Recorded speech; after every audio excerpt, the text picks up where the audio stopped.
and neither do the scammers. Link Up, we are talking about something that's affecting all of us. We are talking trust. We're diving into the campus life. Yes! And I've been telling this Stay fresh, stay safe, Stay linked up.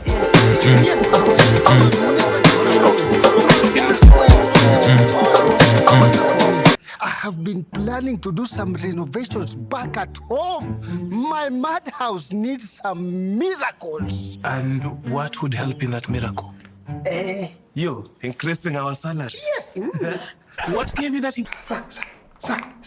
More customers. Exactly.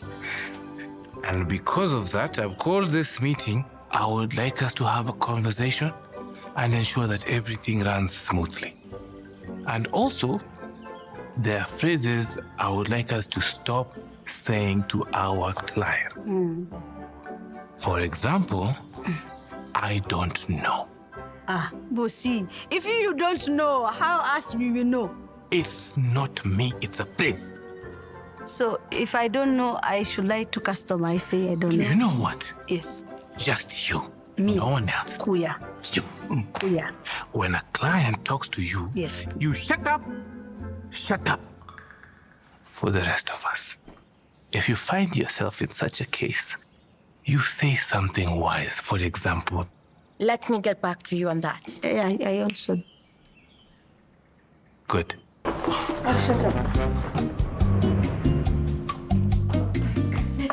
Top of the morning, miss. Welcome to Connect Inn. This is the best hotel in East and Central Africa. One room, please. One night. Okay. Do I know you? I think I recognize you. You're Brandy, yeah? The best Yelp reviewer in East Africa. We're so honored to have you here. Yes, I'll get you that room.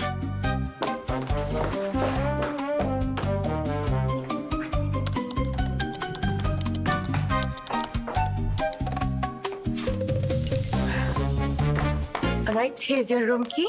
The room is ready. Great. Is it okay if I call the hotel owner Andere? He is a fan, like a big fan. He wants to see you. Sure. Could you please? You can wait at the lobby. Okay.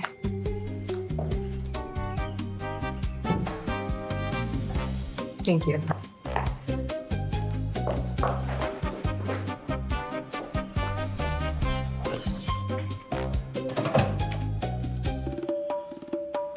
She's here.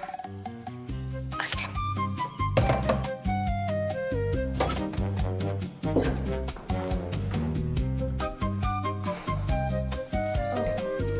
You don't have to get up. It's fine. Okay. Welcome. I am Biri. I am the owner. 1 second.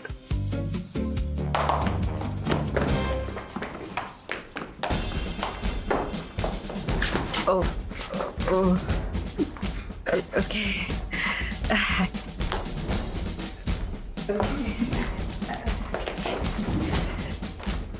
Don't worry. Don't worry. These are the finest hoteliers ever assembled. Let me introduce them to you. He's doing Greek now. Oh, wow. That's quite rare. I've never met anyone who does that. Interesting. That is me, the rare chef. Yes. The only meal he can't make is British food, of course. Oh, okay. But you know what they say about the English? Remind me? That they eat breakfast for breakfast, breakfast for lunch, and breakfast for dinner.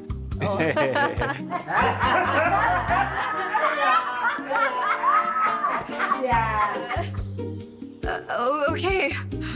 Oh, well, I will be wanting variety. I assure you, you will get it. And don't be wary, ask. This is the best hoteliers ever assembled. We are the Hotel Avengers. All right, allow me. Let me go settle in and we can continue having a chat later on. Yes. Chop. You up? Where are you going? Where are you going?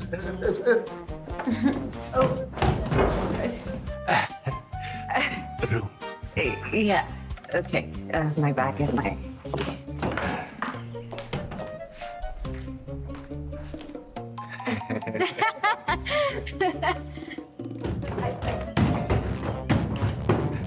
Be careful, careful, careful.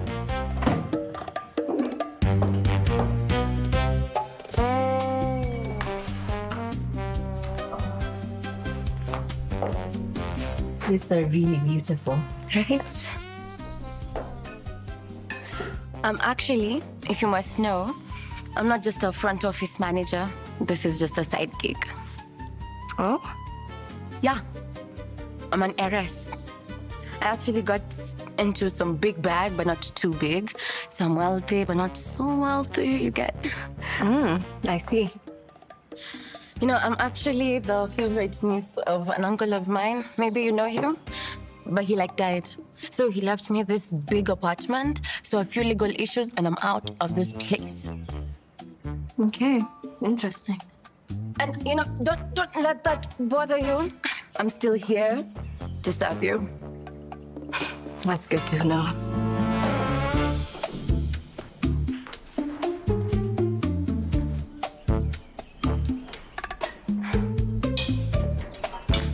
Okay, you can come down here. Oh, okay, you're done.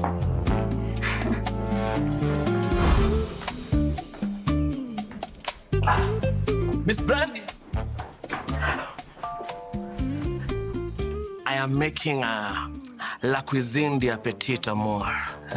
Watch me as I rock your world with a special meal. Madam, you cannot put on those shoes. It's an abomination in this hotel. Find something closed. They don't look good. These are the shoes that I wear. No, I know they are very beautiful, but I have to safeguard your safety. This hotel, as you can see, the floors are very slippery and very well polished. You can hurt yourself, madam. You see? It's fine. I can take care of myself. No. I'll take care of you. I'll need to take good care of you. Come wipe this place. You see? You see? Now. I have to finish in the kitchen. I thought you were the deaf and dumb one. Her deafness is very special. She can choose when to play it. Choose to... What? Madam, I need to carry you. I need to carry you because the floors are very slippery.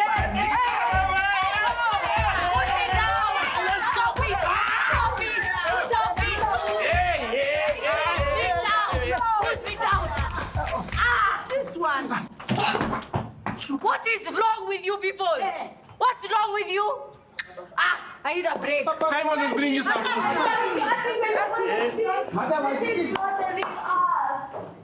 What is wrong with you people? Now we've messed up because Lutaya has to assault the guest. It's Lutaya. What are we doing? We need damage control. Simon. Yes. Can you make a happy meal? Yes, I can make risotto chicken with cheese, biscoff and cream and top it up with iced lemon. What do you want? This one, his food will take long road. Me, I can boil mine. That will be very difficult since you're playing deaf and dumb.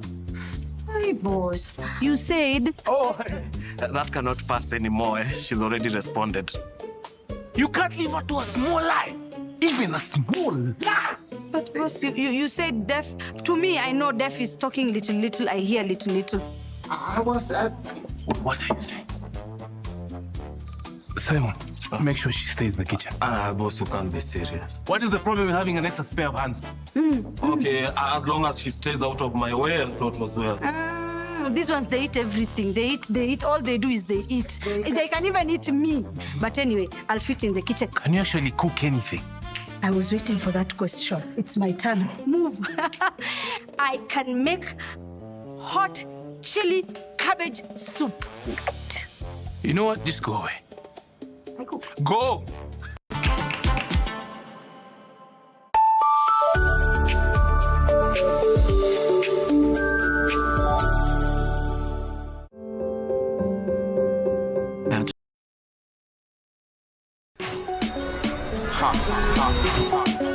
Skia, ni juicy. Flavor zote tamu tena fruity. Yummy na flow kama maji juu ni tamu kama sali. Ni juicy. Are you bored? Kuna vitu zinakuudhi, usijali my bro, hebu kama taka juicy juni.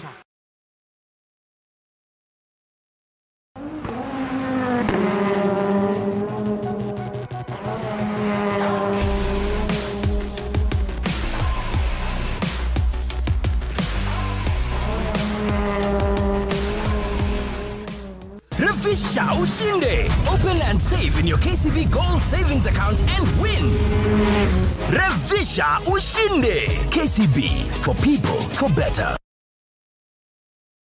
Good evening and welcome to the greatest show on earth. This is a people's game. They will be bubbling about this one for weeks and months to come. Let's go!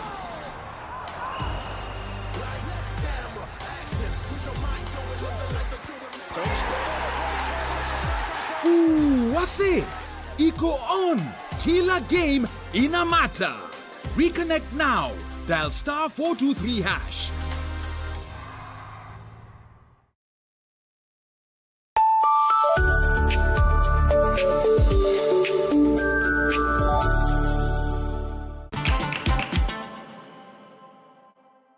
Simon, I want to use this pan. I'm using it. Find another one. But this is the one I want to use, Simon. Plus, you don't need a big pan for your food. I'm using this pan to melt butter. I know you are lying, Simon. At you want to use a big pan. See, you lie the same way Mbiri lies that I am deaf. You think me I'm stupid? You don't know anything. Ni chaibo, sidio? Sawa. Sawa, Simon. Okay.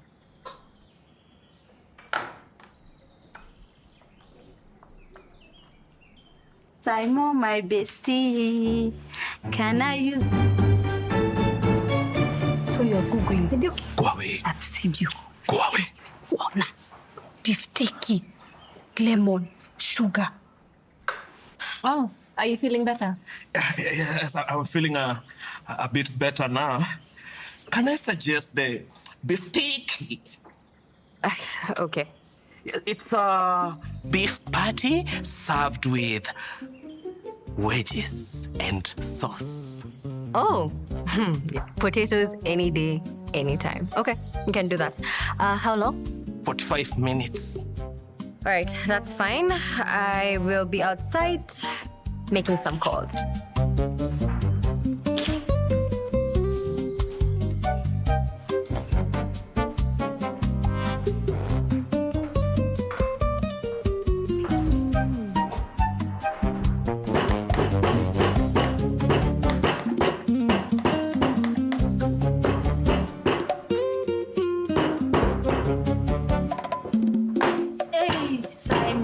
Keep it quiet.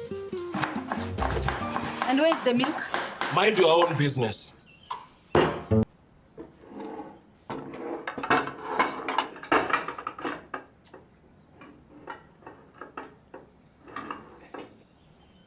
Is this Greek? It looks like a burger patty. Try it. It's beef tiki. So I send it by Friday.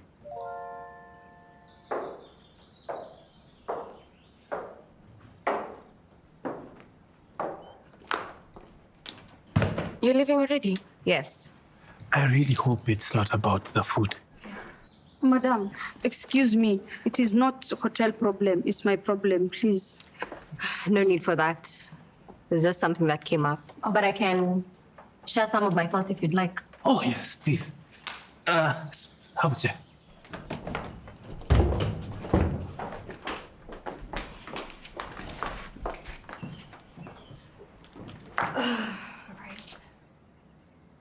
Now, the hotel is quite lovely.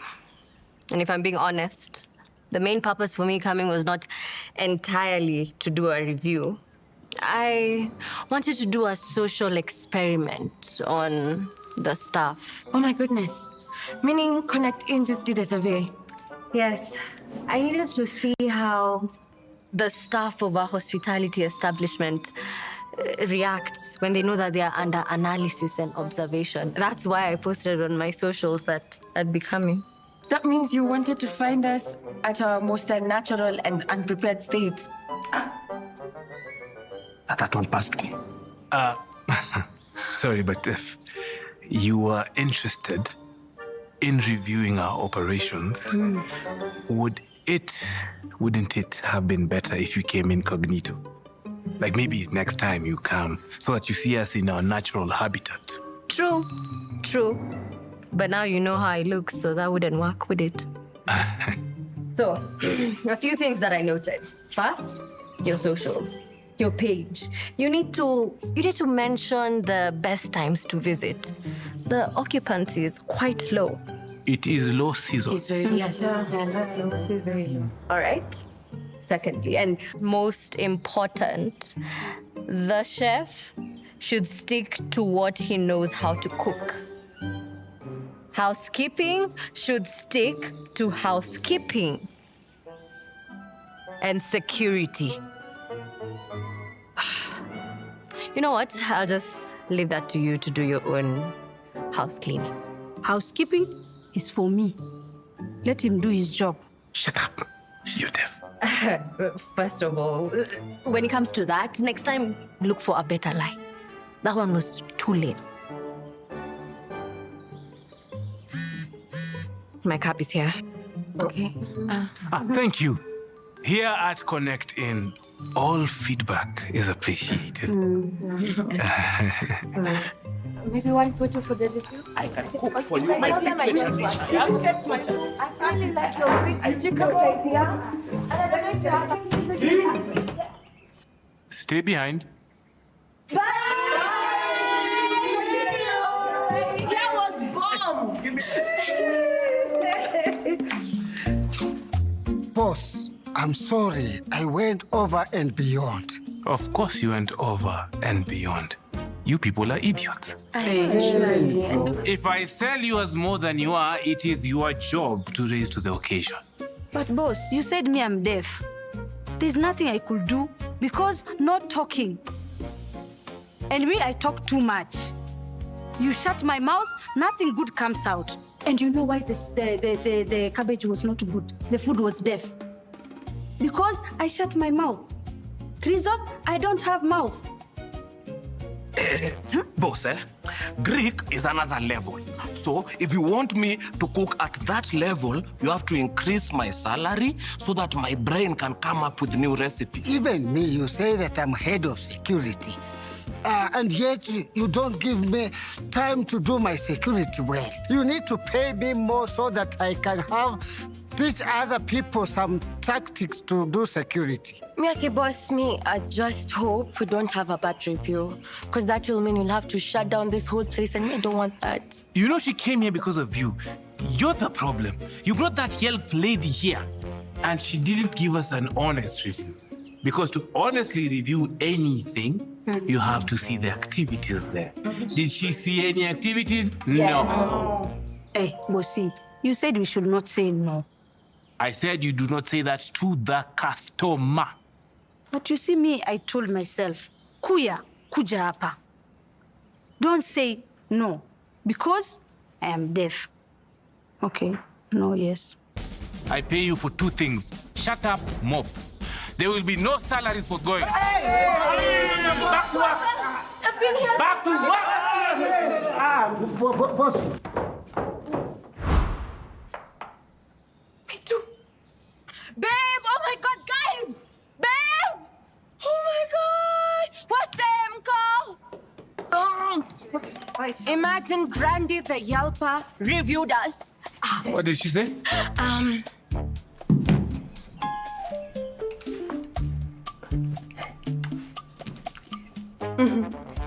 She says, the Connecting is set in a serene environment that would fool anyone into thinking the hotel is just as calm. The staff are quite engaging my God. And the service is out of the ordinary. Yes. You can't be too sure what to expect or what you'll get, but it definitely won't be boring. What they lack in finesse, they make up for in boundless zeal and enthusiasm, not for the faint-hearted. Let me see.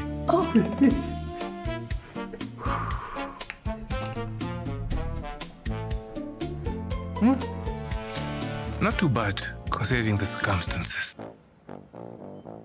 Welcome to Connect In, the best experience in East and Central Africa and its environs.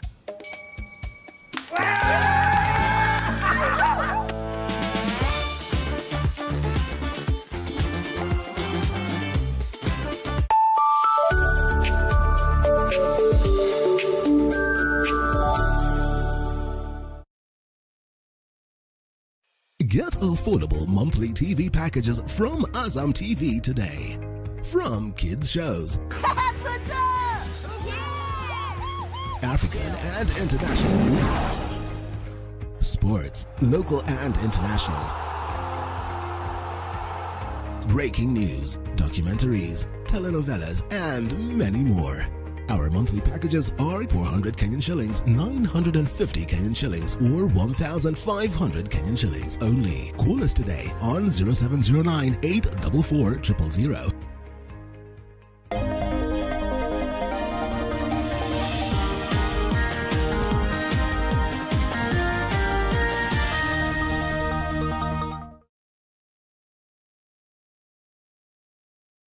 Refisha ushinde! Open and save in your KCB Gold Savings account and win!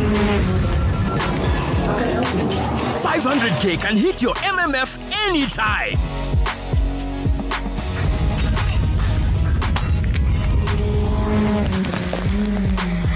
One bedroom apato ya 5.7 million can be yours! Refisha ushinde! KCB, for people, for better.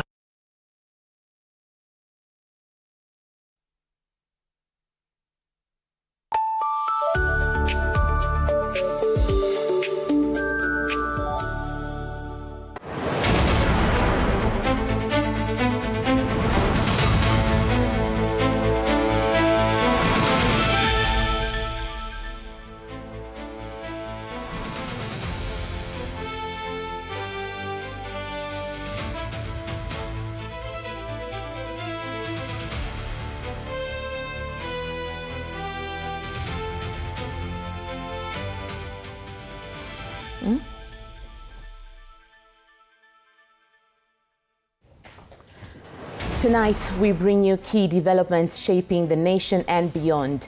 The government says it has strengthened measures to secure a steady fuel supply despite global market uncertainties, even as the Energy Ministry defends the government-to-government arrangement aimed at stabilizing prices and cushioning consumers. At the same time, political temperatures are rising sharply with an escalating war of words between President William Ruto and former Deputy President Rigathi Gachagua as the opposition uses the fuel situation to question government performance. Good evening and welcome to TV47 Primetime News. I am Wakio Mzenge and our sign language interpreter is Catherine Simaloi. The government says it has stepped up contingency measures to ensure a stable and uninterrupted fuel supply despite global market volatility. Energy and Petroleum Cabinet Secretary Opiyo Wandayi has defended the government-to-government fuel framework, saying it has helped stabilize prices and shield Kenyans from external shocks.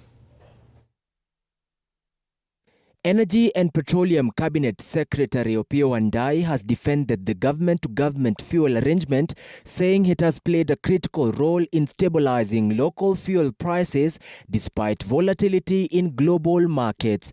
He has commended interventions by President William Ruto and Parliament aimed at cushioning citizens from the rising cost of living. The CS says these measures have helped keep kerosene prices stable, even as projections indicated they could have surged to as high as 261 shillings per litre. Remember, for kerosene, and that's why we took that very bold move, not to allow the price of kerosene to increase by even a shilling. It is because kerosene is a product that is used by the very low in society. Across all the regions, it's a product you will find in every possible household in the countryside, okay? If the government had not taken that bold move, right now kerosene would have been out of reach. Meanwhile, EPRA Director of Petroleum and Gas Engineer Edward Kenywa now says Kenya has secured binding agreements with international suppliers to ensure steady fuel supplies even in the face of global disruptions. He notes that the country is also expanding its sourcing routes and tapping into new markets to reduce over-reliance on any single supply chain. Because we are buying our product, our product is traded internationally in dollars. So you have to convert it to the local shilling for us to be able to price it. If it is the issue of security of supply of petroleum products, initially because the dollars were not available, product was not flowing as expected. And then of course, basically in terms of macroeconomics, then we also released these dollars to other sectors of the economy. I think by the time G2G was coming in, the interbank trading was dead. Is actually because there were no dollars.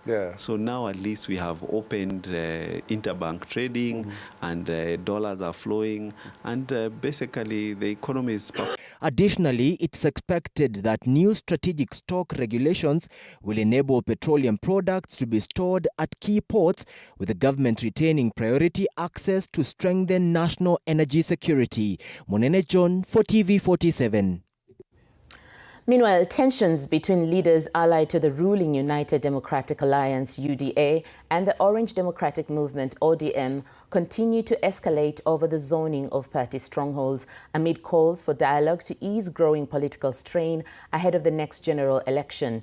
The dispute follows UDA leaders' declaration that the party will field candidates in all elective positions across Luo Nyanza, remarks that have been firmly rejected by ODM, which argues the move could weaken its political base. Apollo Kamau reports. President William Ruto's allies and their ODM broad-based counterparts continued to pull in different directions on Saturday after UDA leaders maintained the party's hardline stance, as articulated by Secretary General Hassan Omar, to field candidates in ODM strongholds. Maneno ya zoning sisi hatuyajui, hatuyatambui, hatuyaelewi. Busia County, Western Province, UDA itasimamisha kuanzia kwa rais, governor, women rep, senator, members of parliament, all 7 constituencies. ODM leaders, however, pushed back, insisting that the party would leave nothing to chance in protecting its traditional support bases. Angalia wananchi wakiumia, na mimi niko mzuri ati naimba broad base. No, broad base itakuwa broad good, broad better, broad wide, broad extended to our people when they are happy. Our strength is in our numbers. And I cannot have my opponent supporting the same broad-based government fighting for the same seat. For us to strengthen our party, we must have areas that are exclusively left for our party. The hardline positions come after ODM leader Oburu Oginga, while in Kisumu, declared that the party would protect its traditional support bases in Luo Nyanza and the coast. Similar remarks were made on Monday by ODM chairperson Gladys Wanga. Defending our party comes number 1 before anything else. So we will defend the party, we will defend our people, we will defend our areas, we will make sure that our parliamentary strength is not reduced even by an inch. If you take Luo area of Nyanza, the majority of members of parliament are members of ODM. The majority of members of parliament in Kakamega are ODM. The majority of members of parliament in Busia are ODM. The majority of members of parliament in Kilifi are ODM. A section of broad-based leaders led by National Assembly Speaker Moses Wetangula has called for talks between the two sides to resolve the escalating dispute, an issue ODM insiders say could delay coalition negotiations, which Oburu maintains are yet to begin. Na msimamo tuliokuwa nao ndio ndugu yangu Raila Odinga alisema ODM ishirikiane na Kenya Kwanza tukuwe broad based. Kuna wale nia yao ni ODM iko mbali na UDA ndio waivunjike waingie kwa bedroom. Na tunasema Yesu yupo na tunamwabudu Mungu tunayemjua.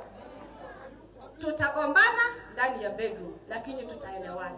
Oburu is expected to meet President William Ruto in a bid to resolve the standoff, even as a section of ODM hardliners insists the party is prepared to go it alone in the 2027 elections if no agreement is reached.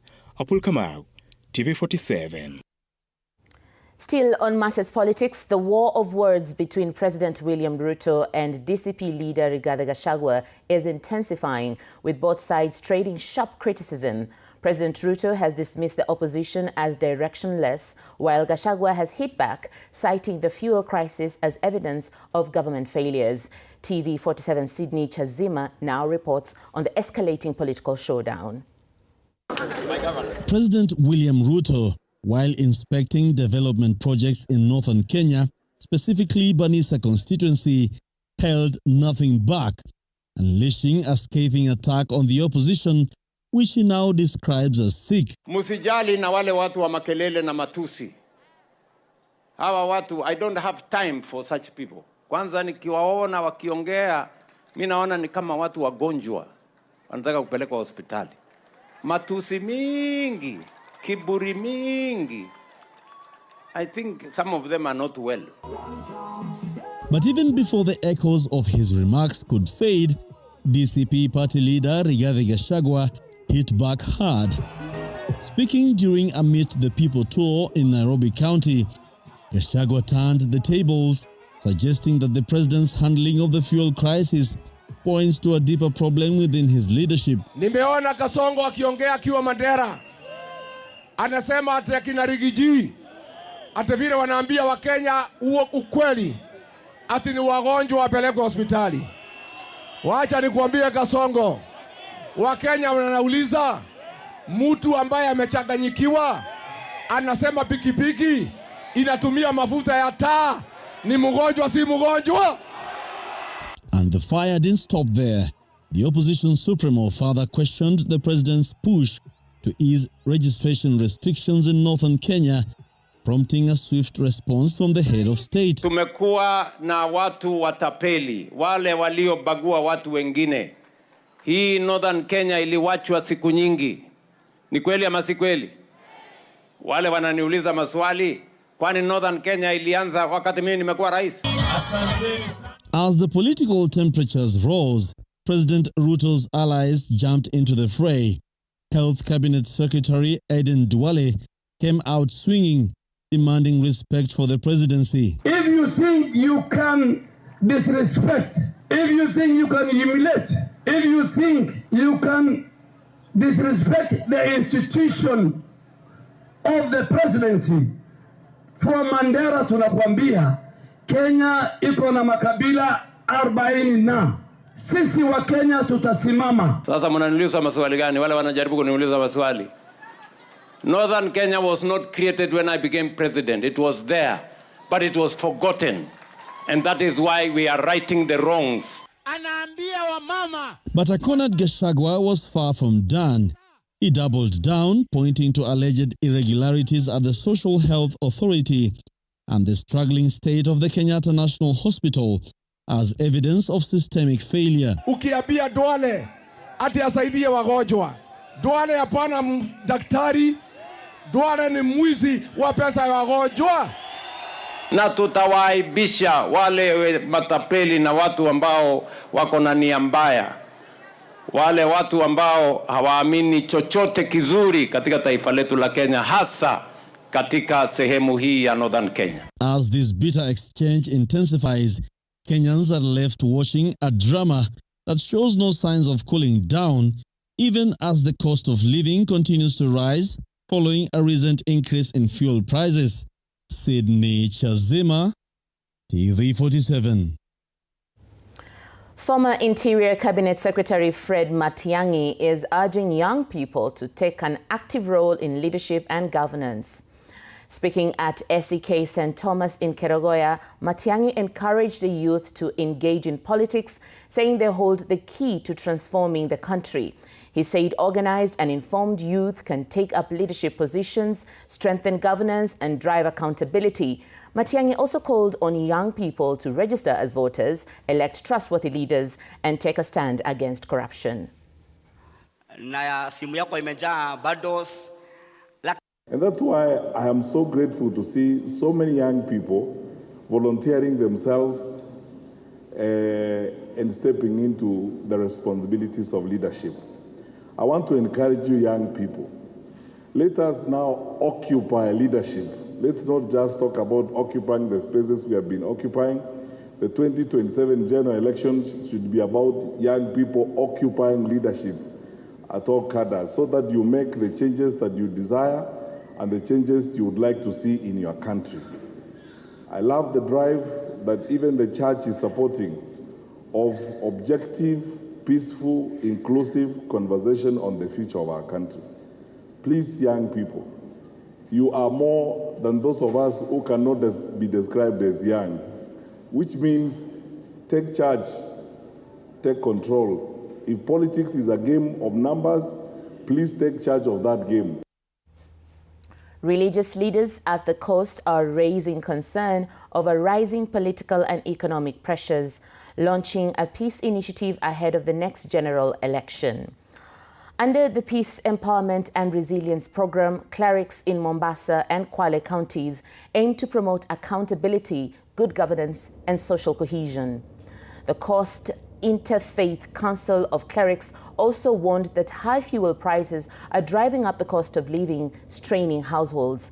They called on the government to better communicate economic policies and urge Kenyans to maintain peace and participate in voter registration. While the country has made notable strides in democratic development, persistent challenges including governance deficits, inequitable resource distribution, and declining public trust in institutions underscore the need for sustained, inclusive engagement beyond electoral cycles. Tunaomba viongozi walio serikalini na walio katika upinzani. Kwetu sisi hawa ni wamoja, maana tuliwachagua wakiwa pamoja. Kwa hivyo wasichafue nchi kwa kutumia lugha ambazo hazifai. Tuliwachagua pamoja na wakafika kule mbele wakatengana. Sasa hakuna haja ya vita. Tuende pamoja, tuchukue kura na turudi tena debeni na tuchague wale ambao wananchi watawachagua. To make sure that we'll have a very cohesive community, to make sure that we have more partners to work with from the county down to the very village level, so that in case there are issues, we're able to have the early warning and address the issues before they escalate to maybe unmanageable levels. Viongozi waweze kusikiza wananchi. Kusikiza ni kuzuri, na waweze kujibu na kufunza wananchi. Creating awareness is very important. Ya kwamba tunafanya hii kwa sababu ya hii, tunafanya hii kwa sababu ya hii. Kwani wakifunza wananchi, wananchi sisi ni watu wa kawaida, tutaweza elewa.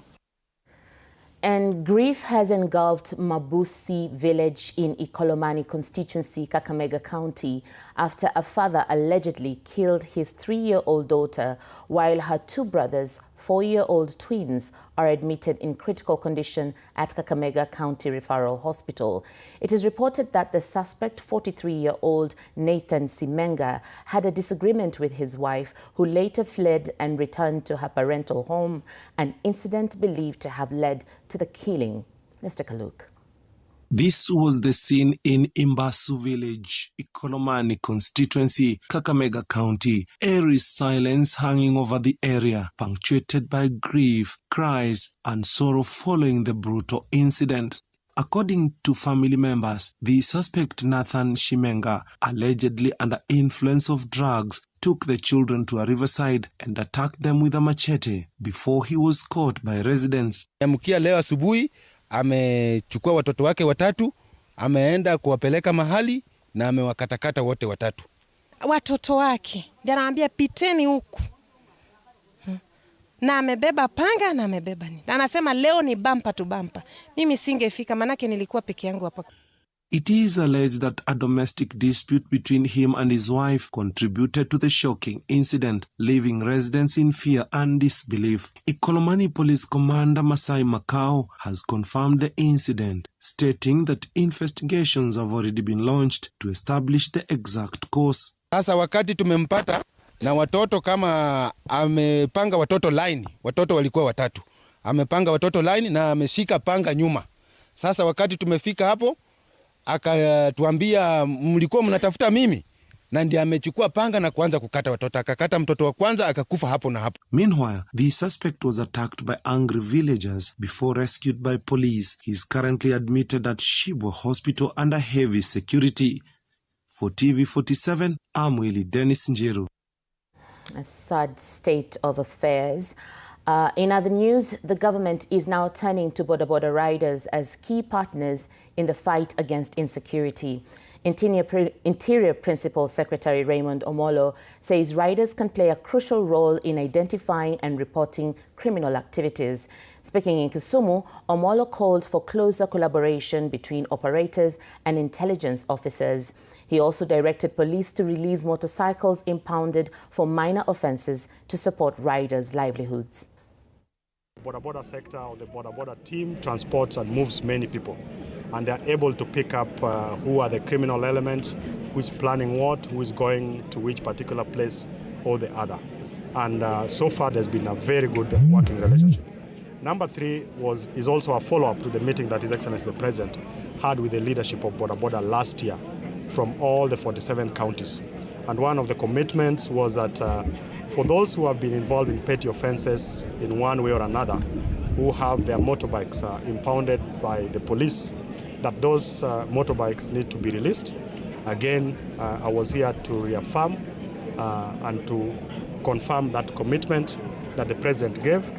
And the regional police commander has also given directives to all the police stations to ensure that all those motorbikes are given out. But for those with the major offenses, we need to work together, and I would want to encourage, or we have already agreed with the membership or the leadership, that there is need to be proper identification. Anyone who is plying the trade of a Bodaboda operator needs to be identified, needs to be registered. They also need to have insurance for their motorbikes, as well as be able to have driving license that allows them to ride, but also to carry the pillion passengers. Welcome back. More than 60,000 offenders across the country are currently serving non-custodial sentences as the government steps up efforts to promote restorative justice and community-based corrections.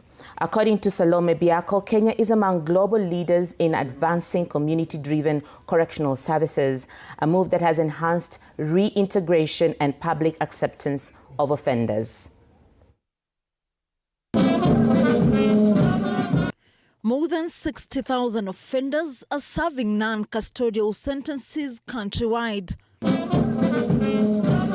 Acting Secretary of the Probation and Aftercare Service Shadrach Kavutai says the government is committed to strengthening measures that advance restorative justice and expand community-based corrections. To affirm above idea that justice is most meaningful when it restores, not when it merely punishes.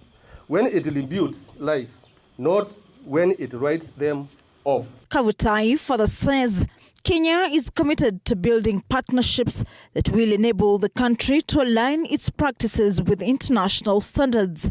In regions, we have successfully trained and formally appointed 604 community frontier probation officers. I'm sorry to say we lost one. We are 603. Kavutai says the department is taking deliberate steps to institutionalize the community probation volunteers program within government planning and budgeting frameworks to ensure its sustainability and long-term impact, and called for more support from stakeholders. A society is judged not by how it treats its strongest members, but how it treats those at their weakest. And that's an important area you need to note, because we know offenders are vulnerable. Today, Thank you for being with us on TV47 Prime. Let's take a short break. We'll be right back.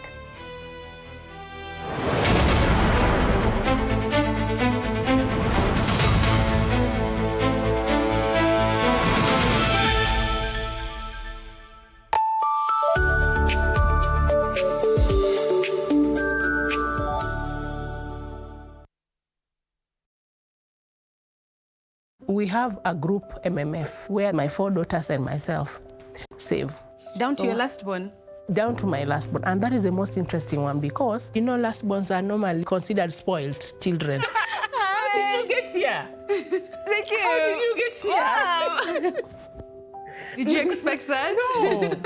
She's the one I was talking about. Yeah, my mom has been helping me, like, save my money. In uni, you know, like, I spend money a lot, and sometimes my mom has to, like, tell me, like, nah, stop.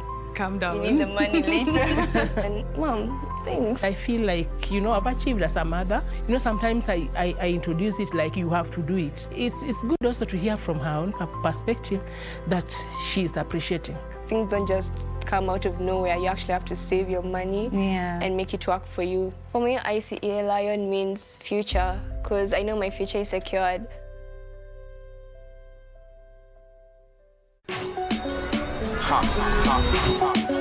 Skia, ni juicy. Flavor zote tamu tena fruity. Yummy na flow kama maji juu ni tamu kama sali. Ni juicy. Are you bored? Kuna vitu zinakuudhi. Usijali my bro, hebu kama taka juicy juni. Azam TV, your favorite pay TV, just got even better.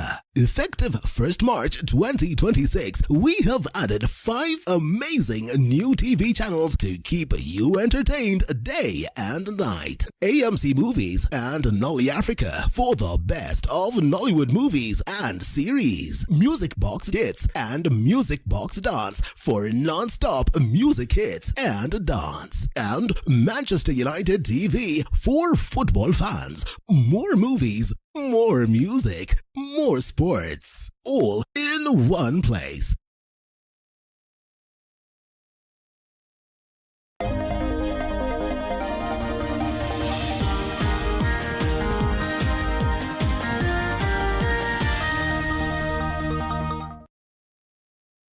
Refisha ushinde.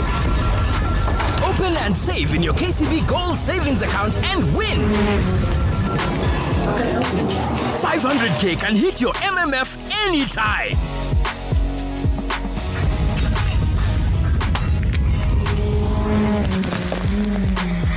One bedroom apartment ya 5.7 million can be yours. Refisha ushinde. KCB, for people, for better. On the next episode of Bedsitter and a Dream. Guys, we owe Mama Stella 10,000 today plus rent. That's 22,000 today. You know you're constant. Yes, and I'm also your rent reminder. Can you ship to Mombasa? How long? Guys, my head hurts. Tunafaa kuplan. Tujue vile tutabuy, vile tutafix, na vile tutadeliver. Ndio tunaanza busy. Cheki. Nisha tukadishi. Tukadishi basi Go. Mama, we're leaving. We love you. Tunakuletea zinga bakas. Tunakuletea zinga. Sundays at 8:30 p.m. on TV47. Next on Balozi Speaks. Did you know that digital-based companies like Skype and even Gelato are originally from Estonia? And we see Kenya as a gateway, not only for the companies, not only for the public sector, but everybody else. And hopefully Estonia can be a gateway for Kenya to the European Union. Sunday at 8 p.m.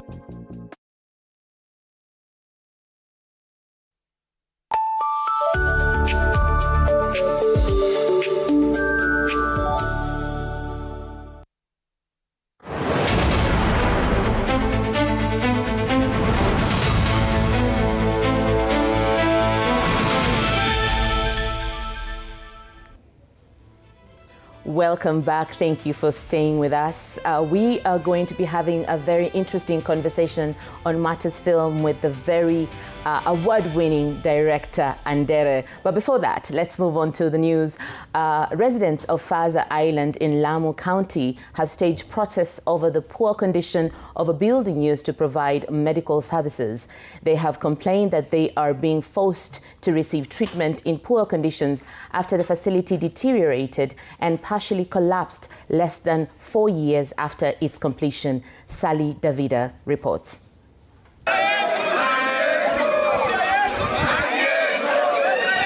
Angry residents of Faza Island marched to the Faza Sub-County Hospital to protest over the poor conditions of the facility where they received medical services. Led by Jafar Masood, the residents complained that they are forced to seek treatment in unsafe conditions after the outpatient department building collapsed less than 4 years after its construction was completed. Jengo hili limeweza kutoka cracks na limeweza kuporomoka upande mmoja ule wa laboratory, ya kwamba ile sakafu ilikuwa pale imeweza kuanguka. Hiyo ni kumaanisha kwamba kulikuwa na upotevu ya katika ujenzi huu ambao unatumika. The residents also say they are disappointed by the remarks from the county health minister, alleging that the building was not properly supervised during construction. Waziri wa health alikuja hapa akasema kwamba wao wakubali kwamba hakufanywa supervision. Vipi milioni ya pesa yasiyo na supervision? Kwa nini serikali itoe mamilioni ya pesa kisha hakuna usimamizi, hakuna uangalizi? Twashangaa ni uongozi wa gani? At the same time, the Lamu County government, through the Faza administrator, says repairs on the building have begun and are expected to be completed within 1 year. OPD tayari tushaleta maengineer, wamepitia maengineer hapa kwa assess zile sehemu ambazo ni hatari, na tayari kuna pesa ambazo tulitenga kwa mwaka huu za kuweza kurekebisha, baadhi ya marekebisho yanaendelea. Na tunatarajia inshallah kwa kipindi cha chini ya mwaka mmoja huduma ziendelee kama kawaida kwa jengo hili. However, the residents have opposed the move, calling for immediate suspension of the repairs and urging the Ethics and Anti-Corruption Commission to investigate how funds were used during the construction of the building. Sally Davida, TV47. From Faza, let's move to Nandi County, where the youth in the county have been warned against over-reliance on inheriting property from their parents, following reports of a rise in cases where some young people are allegedly linked to the killing of their parents in attempts to gain early access to inheritance. Speaking at Serem Trading Center in Aldai constituency, Nandi County, Commissioner Wilberforce Kilonzo, alongside County Head of Criminal Investigations Peter Ochieng, confirmed that approximately 100 cases are reported annually at various police stations across the county. The cases are mainly related to disputes over land and property inheritance. The officials urged young people to follow legal procedures when seeking to inherit property from their parents. They also encourage them to work hard and earn legitimate incomes instead of depending on family wealth. Na visa vingi vya watu kukatakata wazazi wao na panga kwa sababu wanataka wagawiwe shamba. Hata vijana wengine wanapiga hatua, wanachoma boma ya wazazi wao kwa vile mzazi amekataa kumgawia shamba. Naomba vijana muache kutegemea urithi kutoka kwa wazazi. Mzazi akikulea, akikupeleka shule, la tatu unapaswa kutafuta ufundi, utafute stakabadhi, ujitafutie mali yako. Mambo ya kukataa kusoma alafu unarudi nyuma kulazimisha mzazi akukatie shamba, hiyo imepitwa na wakati. Vijana wanachukua sheria kwa mkono, wanaua wazee kwa sababu wanataka kuenda kuuza shamba. Hatutakubali hiyo kama serikali. Na ukifanya hiyo utakuja kushikwa na ushtakiwe. Kama unaona mzee anakukosea na wewe unaona mzee ako karibu kwenda mbinguni na wewe unataka kuuza shamba, tumia njia nyingine. Lakini usichukue panga ama kisu ama rungu uue mzee ama mama kwa sababu unataka kwenda.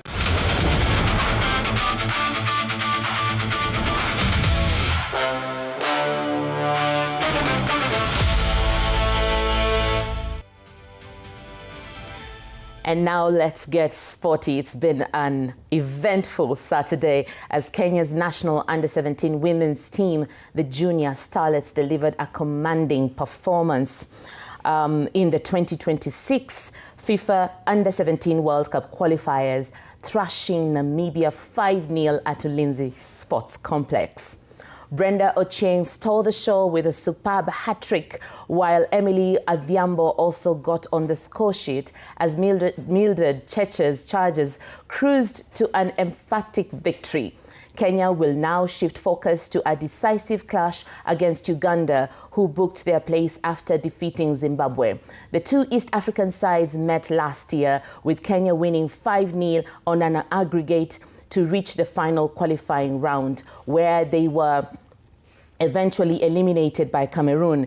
The qualification process consists of 3 rounds of home and away matches. We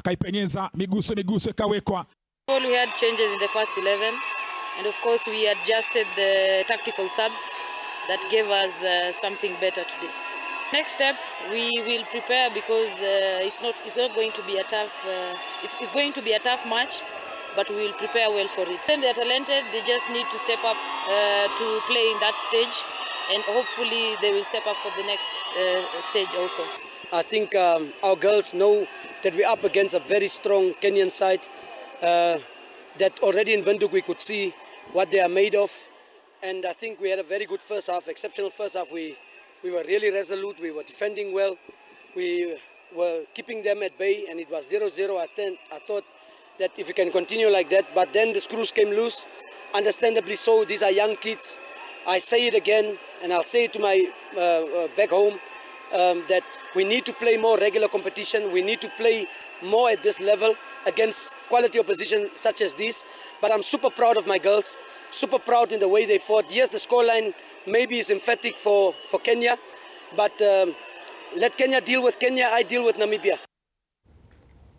Kenya Police FC, the defending Kenya Premier League champions, delivered a dominant performance after thrashing AFC Leopards 3-0 at Nyayo National Stadium.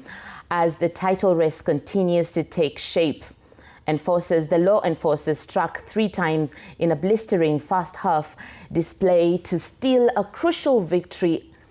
Elsewhere, Mara Sugar FC edged Kariobangi Sharks 1-0, while Mathare United cruised to a 3-0 win over Bidco United. Shabana FC also secured a narrow 1-0 victory against Kakamega Homeboys, while Tusker FC kept pace in the standings at the top of the table. Gor Mahia FC remain leaders with 57 points from 27 matches, maintaining their advantage in an increasingly competitive title race. Sana kwanza kabisa, kama kawaida ndamshukuru Mwenyezi Mungu. Pili, I think tulipata right tactically. Leo tulikuwa tunajua Leopards ni timu ambayo inamiliki mpira, so tukasema wacha tuzuie kutoka mid block.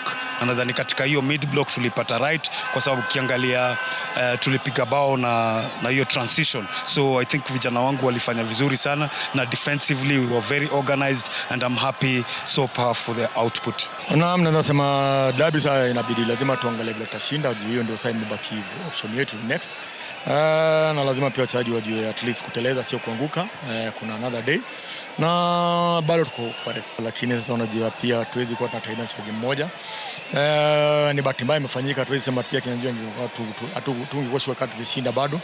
Ni mapenzi ya Mwenyezi Mungu. Sasa tutaendelea kuwakia ile kitu iko, tuone vile itakuwa.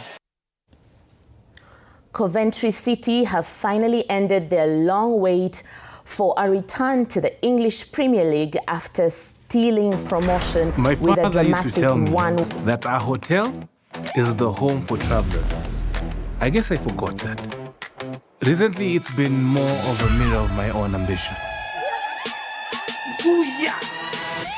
We might fail.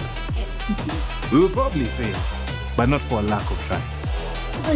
So for the last time, and the first time, welcome to Connect In, the best experience in Eastern Central Africa and its environs.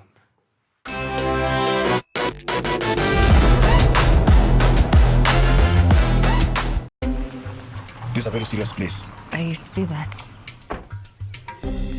Surely. Hey, Nyumba. This is the place. Just for a few days. Rule number 2. Kwani Google inajua maisha yangu wewe? That's my seat. It's a chair. It was hers. You're new here? Yes. You learned the rhythm. This place is run by structure. My father used to tell me that our hotel is the home for travelers. I guess I forgot that. Recently, it's been more of a mirror of my own ambition. We might fail. We will probably fail, but not for a lack of trying. So for the last time and the first time, welcome to Connect In, the best experience in Eastern Central Africa and its environs.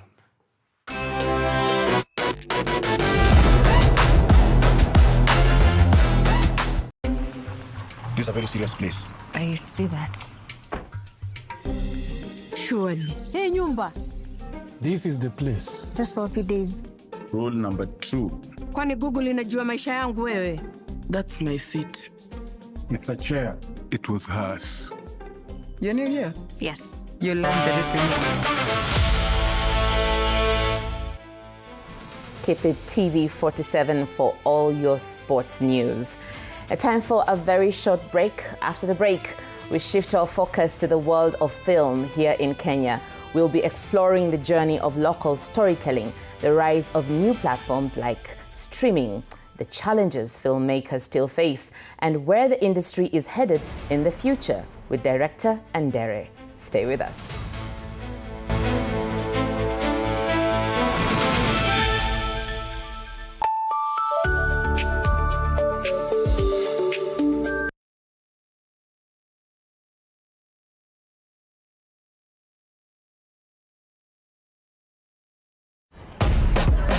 Morning routines, daily hustle.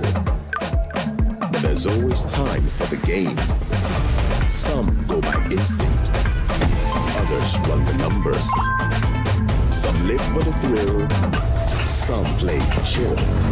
No matter who you are or how you play, only emotions count.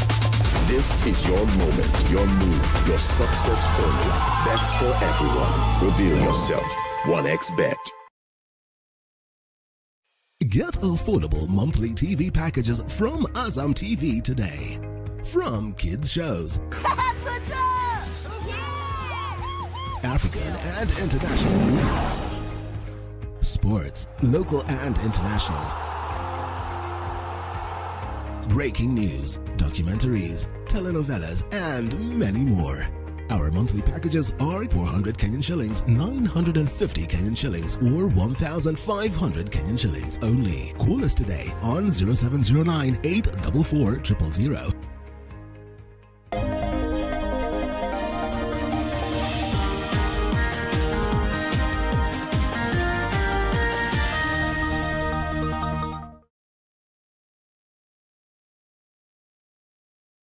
The next episode of Bedsitter and a Dream. Guys, we owe Mama Stella 10,000 today plus rent. That's 22,000 today. You know you're constant. Yes, and I'm also your rent reminder. Can you ship to Mombasa? How long? Guys, my head hurts. Tunafaa kuplan. Tujue vile tutabuy, vile tutafix, na vile tutadeliver. Ndio tunaanza busy. Cheki. Nisha tukadishi. Tukadishi basi go. Mama, we're leaving. We love you. Tunakuletea zinga bakas. Tunakuletea zinga.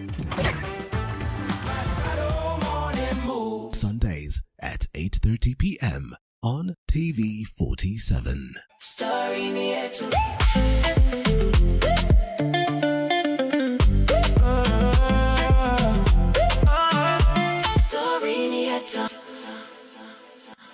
Wednesdays at 8:30 p.m.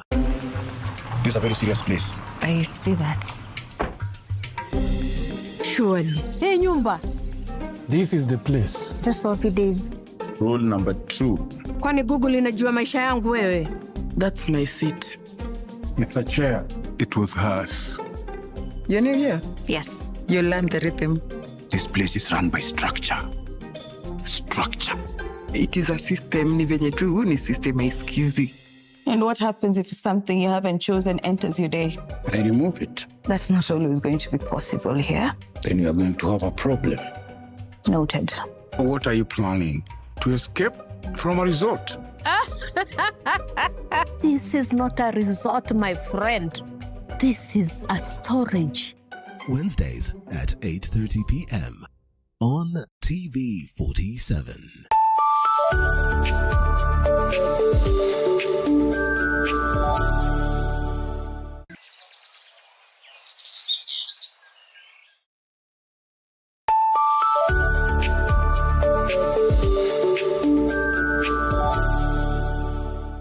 Tuesdays at 8:30 p.m. You have to be very careful.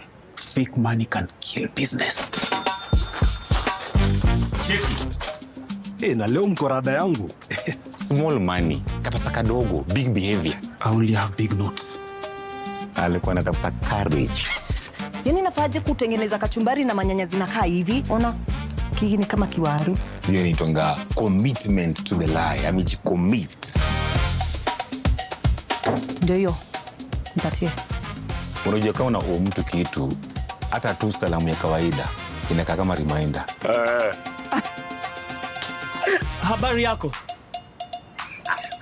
Sintalipa kesho. Kesho gani when? Si kesho ya kesho ya tomorrow. Hiyo tena. Mzee ni burudike mchoka. Ni burudike madeni. Tuesdays at 8:30 p.m. on TV47.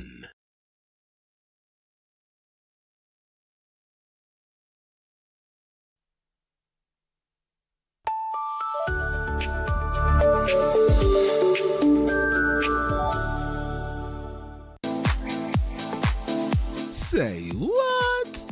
Brought to you by ICEA Lion.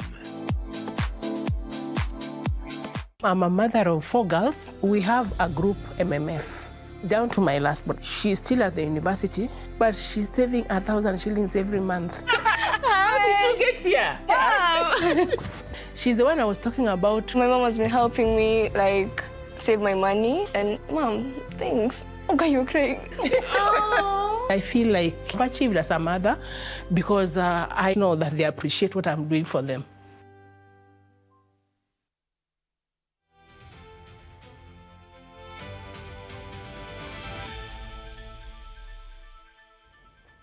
Welcome back. We are now diving into Kenya's film industry and its evolution over the years. Joining us is director Andere, who brings hands-on experience and insight from within the industry. We'll be discussing how Kenyan filmmaking has changed over time, the impact of technology and streaming platforms, and the opportunities and challenges that filmmakers continue to face today. Let's get into it. Hi, it's so good to see you, Director Andere. Thank you for joining us for this very candid conversation. You wear many hats. Maybe you want to tell us those many hats that you wear? I try. But I call myself mtu wa mkono in the film industry because it's just, as a director, I'm there to help. As a director, I'm there to just, you know, just be in the shadows and give instructions. So, mtu wa mkono, that's what I'd say. But you don't just direct. You also run your own outfit, so that means you produce as well, right? Yes, I do. I have my own company. It's called Freeland Pictures. So basically that puts me in a state of being a producer. Though I always do try as much as I can. I get other producers when we have projects. They handle, unless it's a crisis or something that really needs me to be in touch. That's when I be. And then now I concentrate on directing, which is number one in the list of things I do. I direct. And then IDP, that is director of photography. That means I also go behind the camera and film as a cinematographer. And then I also do what's called a Steadicam. I'm a Steadicam operator. Yes. Tell us, what particular shots would you pick to use a Steadicam over handheld, over tripods? Take us through the choices that you make as a director or maybe as a cinematographer when you're making those choices. First thing first, remember filmmaking is creative, yeah? We are in the creative space. Correct. And there's one thing I say that creativity has no limits. What you see as a shade of red is what I'd see as a shade of orange. I don't know if I'm making sense. Because we are all in the creative space, and once the mind is given room, it's a roller coaster. People think. So different directors would go for different shots, but for me, I'd start with any moving shots. Any moving shots, I'd definitely do a Steadicam. And if it's my production, so I get to dictate if it's me who's directing, and luckily I'm a Steadicam operator, then most of my shots will be moving shots. Yes, yeah. All right, now let's dive into the industry itself. You've been in the industry for how long now? I've been in the industry, I'd say, since 2010, 2011. I guess immediately after high school, I got into the film industry. I started off in theater, used to do set books, and then now into acting. Yeah, I was acting on TV, and then I fell in love with the people behind the TV. So I went to film school, and the rest is history. So since 2010, 2011. What is the thing that maybe you have seen over the time that you have been in the industry that you feel, aha, this is the aha moment for me, this is when I need to start doing this, or these are the key points where transition has happened in the industry over the years that you've served?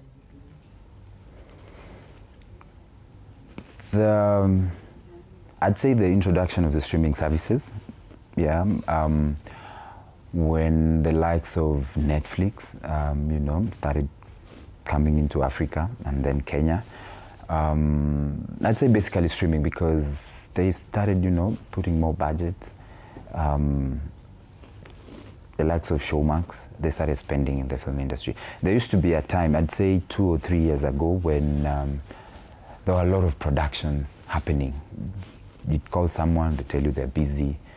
People are out there, people are filming. I'd say that was a really, really nice time as a filmmaker in the film industry. Yeah. I remember the season for Arm of Films. Every actor was really, really busy. Every crew member was also extremely busy. Extremely busy, yes. But now that we are seeing Showmax pulling out, what does that mean for the industry? Definitely not good. It means that a lot of us filmmakers are gonna be jobless. There are not gonna be any projects, It used to be busy. But if Showmax is pulling out, Netflix cut down its budget in Kenya and Africa at large, it means that, a number of filmmakers are gonna be jobless, and that means I don't think it's good news for the film industry. Because one of the main things that affect the film industry, and especially in Kenya, is budgets, support, funding, and by support I also involve the government in that. But most of the shows were actually commission shows, correct? Yes. Does this also give room for independent filmmakers now to take on this space? Is the future of filmmaking in the hands of independent filmmakers, would you think? Yes, I think so, yes. But again, remember what really drives the film industry. As much as we have the passion and the urge, or rather of wanting to do it, to do the films, budgets. Yeah, at the end of the day, we narrow it down to budgets. So if we don't have now the Netflix and Showmax and the rest of the people who have been putting in, I'm sure there are quite a number of investors, but it's not enough. It's not enough. So as much as we say it's time for independent filmmakers, budgets are going to be a big issue. Budgets are going to be a big limit, because as much as we want to do film out of passion, at the end of the day, you have to put food on your table.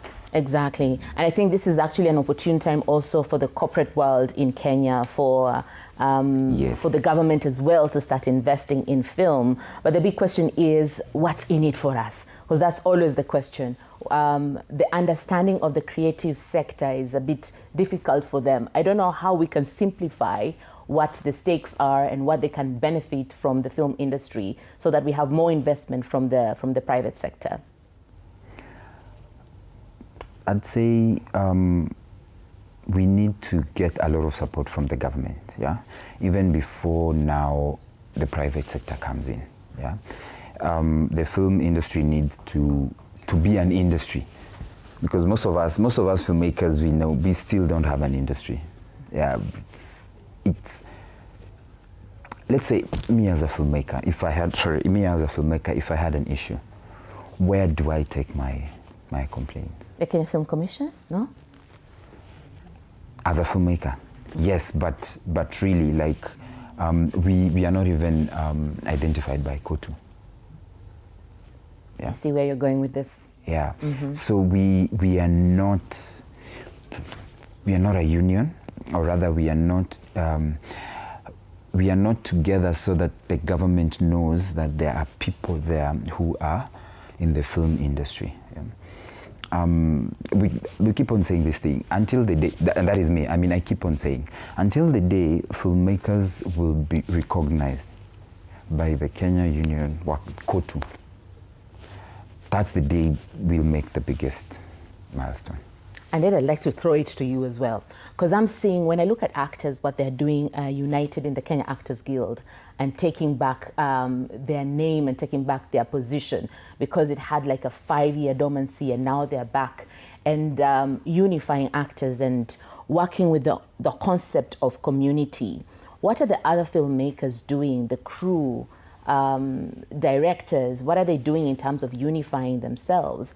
Because as you say, you know, you cannot negotiate with the government as an individual. You have to come in as a team. So are there associations coming up, and how are they being developed, and how are they being inclusive so that they represent the nation rather than represent the most active areas where film is being done, say Nairobi, for instance?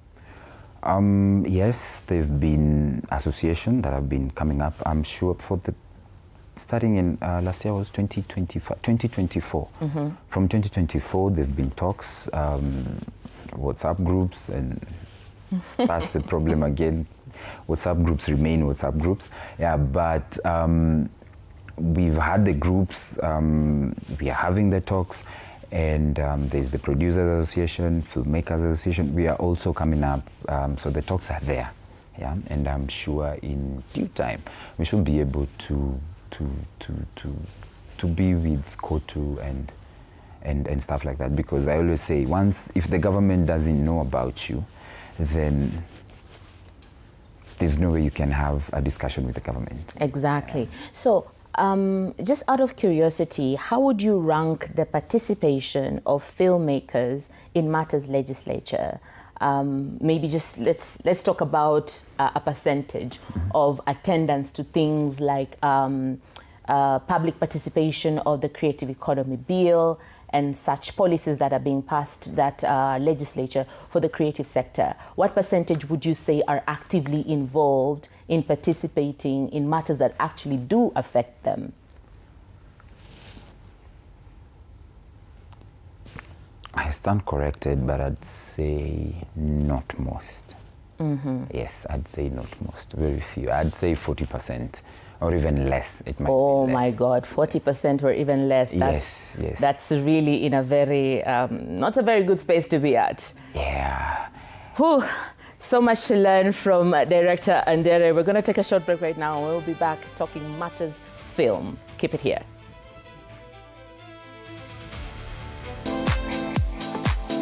Say what? Brought to you by ICEA Lion. I'm a mother of 4 girls. We have a group MMF. Down to my last one. She's still at the university, but she's saving 1,000 shillings every month. How did you get here? She's the one I was talking about. My mom has been helping me, like, save my money. And, Mom, thanks. Okay, you're crying. I feel like I've achieved as a mother because I know that they appreciate what I'm doing for them.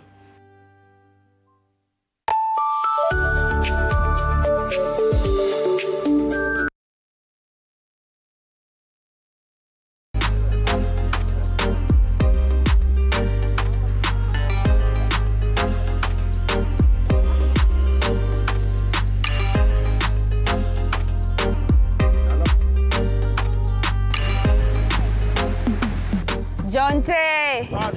Mambo. Poa sana. Poa. Ehe. Na kwani Roba kwa wapi? Roba yuko siku hizi aliondoka aliomokanga.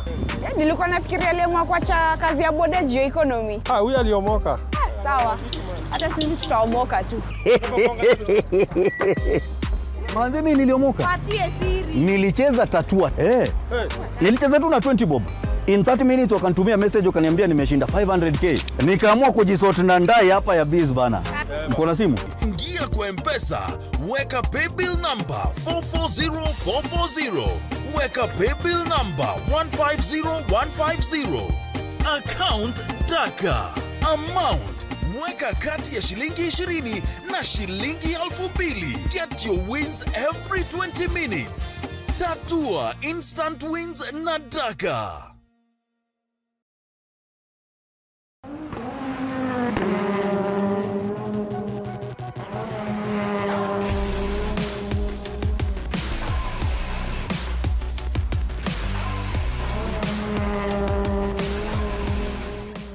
Revisha ushinde. Open and save in your KCB Gold Savings account and win. Revisha ushinde. KCB, for people, for better. Morning routines, daily hustle. But there's always time for the game. Some go by instinct. Others run the numbers. Some live for the thrill. Some play chill. No matter who you are or how you play, only emotions count. This is your moment, your move, your success formula. Bets for everyone. Reveal yourself. 1xBet.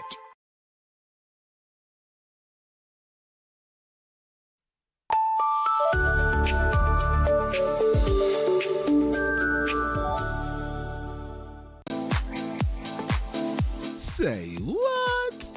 Brought to you by ICEA Lion.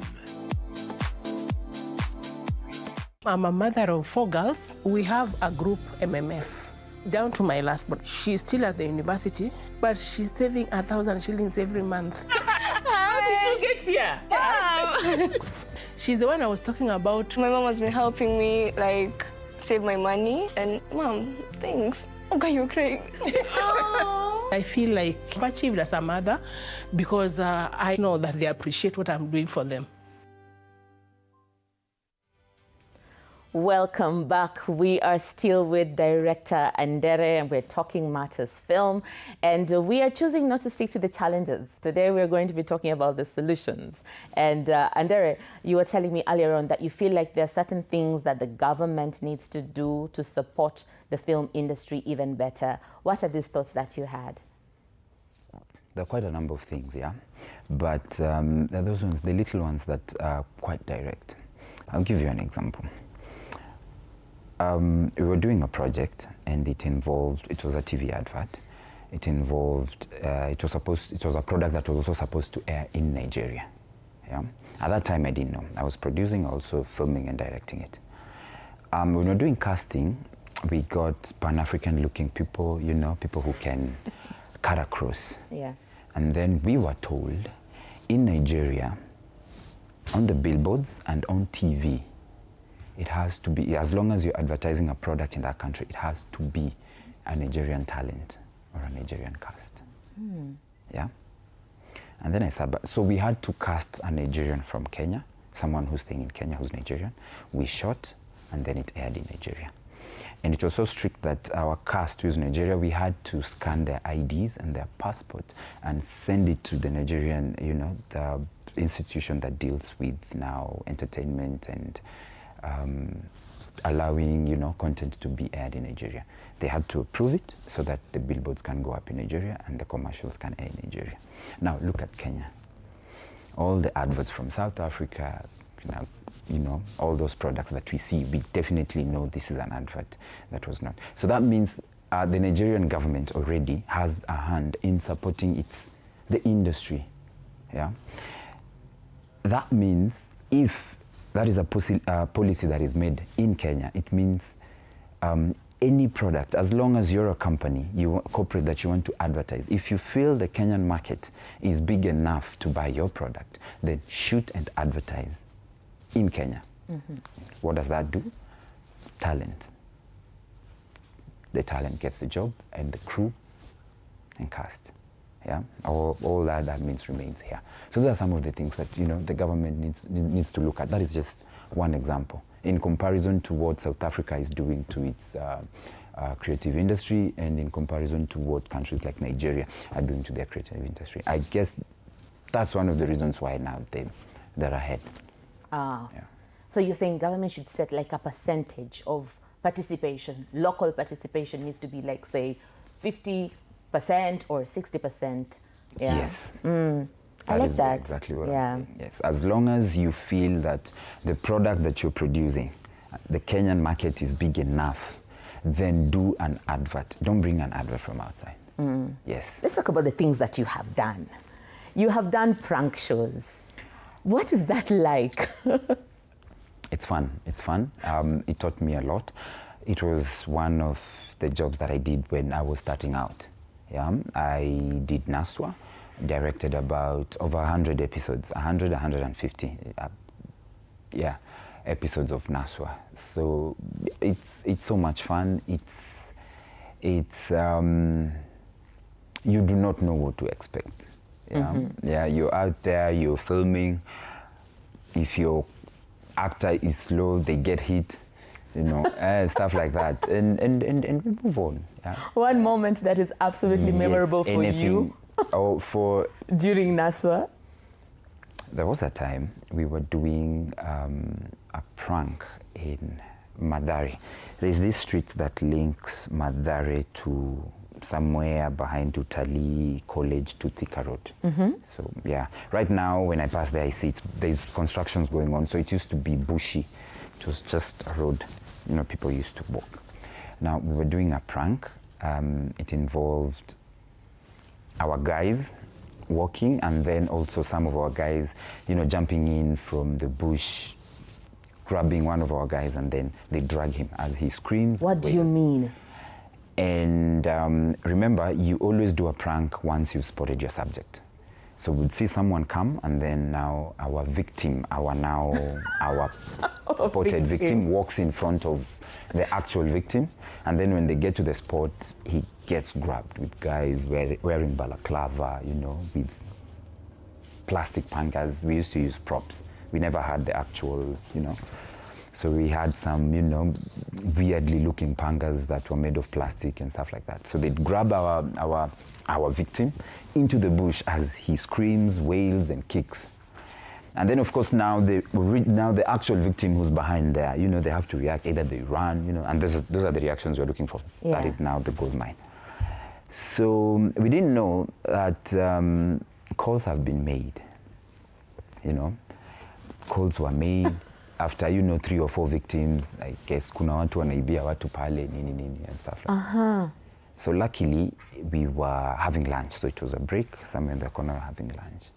All of a sudden we see Flying squad. Yes, Land Cruisers. They're coming in suits, wearing the magazines. We knew we were. Luckily, they came when we were on a break, we were not on action. Remember, the cameras are always hidden, we always hide. So they could only, if they came at the right time, all right, let me not use the right time. If they came at the wrong time, they would have found action ongoing. So we don't know how they would have reacted to the prank actors at that time. So luckily, when they came, they found us that the cameras were now unhidden, and we were having some snacks. They came, they talked to us, almost 8 different cars. That is risky business. Yeah. Do you have insurance? How do you protect your people from such incidences? Budgets. Budgets. Final words for anyone who is not aware of what is needed in the film industry. What would you like to tell them about where the film industry is going and what is required to support that journey of upwards and onwards? What I'd say it's complicated, Yeah, because it also depends when they want to join. What is it they want to join at? Yeah. There's this thing in Kenya we call the film industry.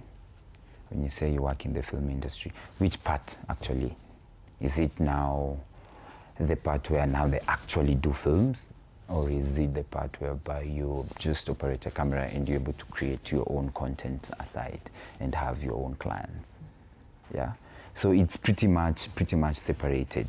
That's what I'd say. But if you want to now join the film industry, whereby, you know, the TV shows industry, the high-end documentaries, high-end commercials, you know, high-end music, because all these are stories. Even high-end music videos, all these are stories. It's a film. It's a short film. Yeah. If you want to join that, I'd say some would say you don't need to go to film school. I'd say it is important. Mm-hmm. It is very much important, at least to have the basic, at least to have the knowledge.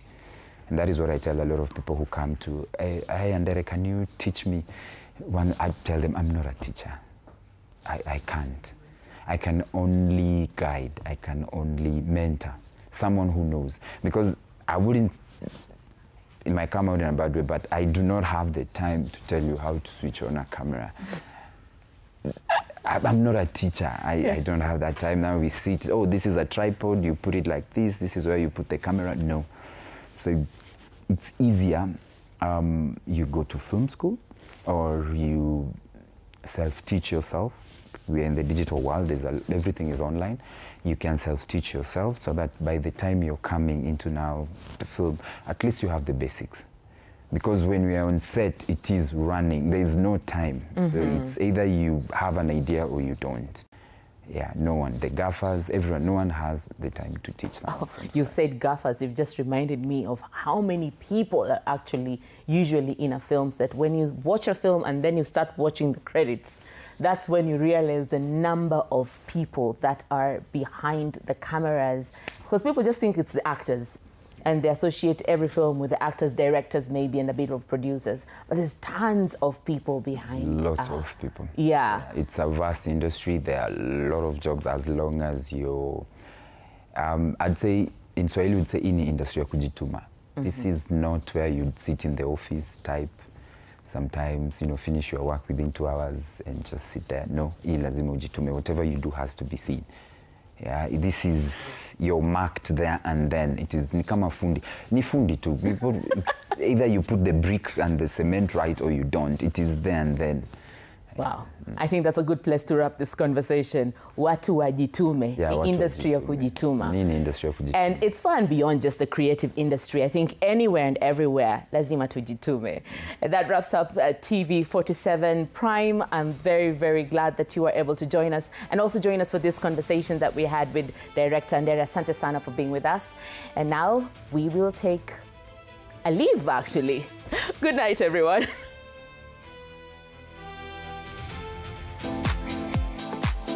Say what? Brought to you by ICEA Lion. I'm a mother of 4 girls. We have a group MMF. Down to my last one. She's still at the university, but she's saving 1,000 shillings every month. How did you get here? Wow. She's the one I was talking about. My mom has been helping me, like, save my money. And, Mom, thanks. Okay, you're crying. I feel like I've achieved as a mother because I know that they appreciate what I'm doing for them.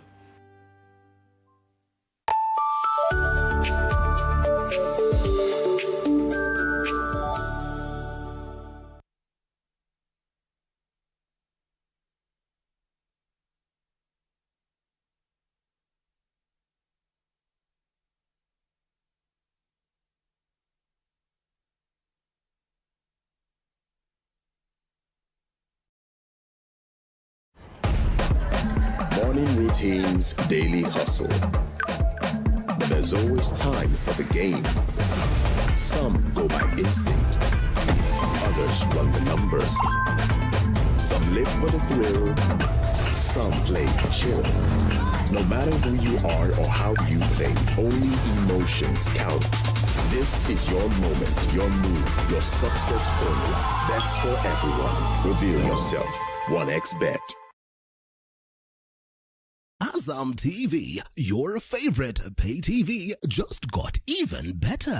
Effective 1st March 2026, we have added 5 amazing new TV channels to keep you entertained day and night. AMC Movies and Nolly Africa for the best of Nollywood movies and series. Music Box Hits and Music Box Dance for non-stop music hits and dance. And Manchester United TV for football fans. More movies, more music, more sports. All in one place.